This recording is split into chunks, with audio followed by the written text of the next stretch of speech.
Uyimizni sotiga 446, narxi 145 ming, ozgina kami bor. Videoni ko'ramiz.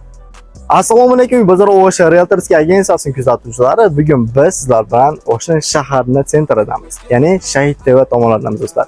Do'stlar, biz hozir turgan joyimizda aniqroq orientirovkasini tushuntirish uchun O'sh bozorda hamma biladi. O'sh bozordan chiqib kelayotganimizda Adnasroniy yo'l bilan Mamatjon ko'chasi bilan to'g'ri chiqamizda, Prekrossing. Stafordan ham to'g'ri o'tib, Mamatjon ko'chasi bilan kelayotganimizda o'ng qo'lga birinchi mahalla, asfalt ko'chaga burilamiz. Ko'rib turganingizdek, mahallamiz asfalt akalar. Mahallamizning nomi To'xtagul Satalganov ko'chasi. Uyimizning nomeri 58-nomer bo'lyapti.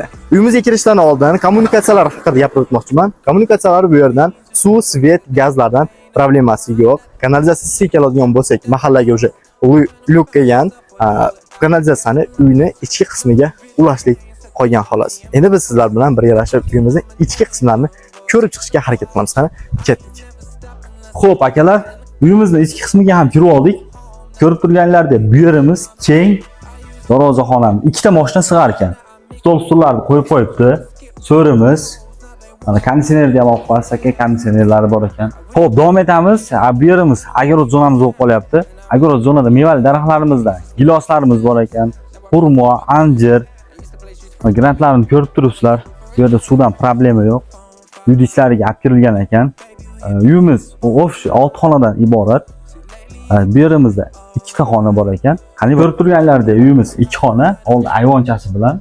Bu yerda ham so'rimiz bor ekan. Bu tomonida ham. Qani kela olasiz.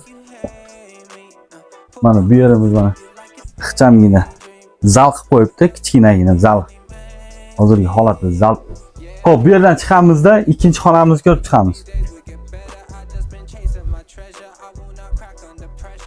Ikkinchi xonamizda ham mana hozir spalniy qilib foydalanishyapti ekan. Pechkalari ham bor ekan.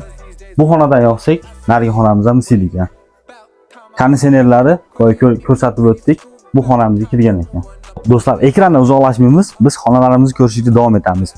Keyin ro'yxat xonadan to'g'ri kirganimizda 5 metrlik zalimiz bor ekan. Hozir odam bor sababli ichkariga kira olmaymiz. Bu pastdagi xonalarni ko'rib chiqishga harakat qilamiz. Ket. Davom etamiz. Bu yerdan kelganimizda chap qo'limizda kuxnyamiz bor ekan. Kirib obzor qilasiz.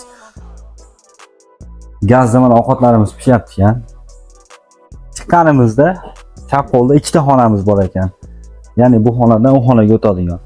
Agarda realniy klientlar olaman deb keladigan bo'lsa, olib kelib ko'rsatamiz bo'lishdi. Ha, bu yerda yana o'ta kichkinagina xonamiz bor ekan. Ixchamgina. Xo'p, davom etamiz. Uzumlarimiz bor ekan.